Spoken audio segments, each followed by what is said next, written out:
chaque semaine les mêmes décisions. C'est une nouvelle fois un scandale. On le sait, dimanche dernier, il y avait OM Lyon et il y a eu le bus de Lyon caillassé. Alors ça, on le sait tous, c'est une poignée de supporters débiles sans cerveau. On est tous d'accord là-dessus. Le match a été annulé, c'était prévisible. Ok, enfin même pas annulé, il a été reprogrammé prochainement. Mais du coup, ça c'était dimanche dernier. Et le match concernait Marseille et Lyon.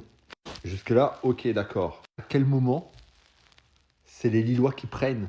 Donc le match concerne Marseille et Lyon, et c'est les Lillois qui sont privés de déplacement à Marseille. Alors ça, on s'en doutait déjà un peu dès dimanche et même dès le début de semaine, mais il n'y avait aucun arrêté préfectoral. Et donc c'est là, la veille du match, qu'on pond un nouvel arrêté préfectoral pour les interdire de déplacement.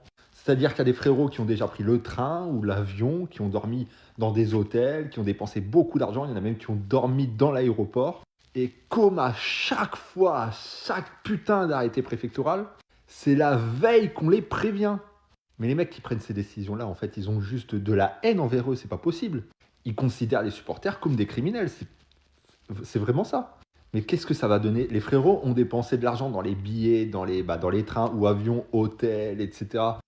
Et c'est pas remboursable la plupart du temps. Donc qu'est-ce qu'on va avoir? C'est-à-dire qu'il va y avoir des supporters qui vont faire le déplacement malgré tout et qui vont trouver des places avec les supporters marseillais. Vu que les sections de supporters visiteurs vont être fermées, donc ils vont trouver des places avec les supporters marseillais. Et ça pourra causer des problèmes. Mais c'est ça à chaque fois quand vous faites des arrêtés préfectoraux et que vous prévenez la veille. C'est ça à chaque coup, 24 heures à l'avance, à chaque fois. Ça peut plus durer.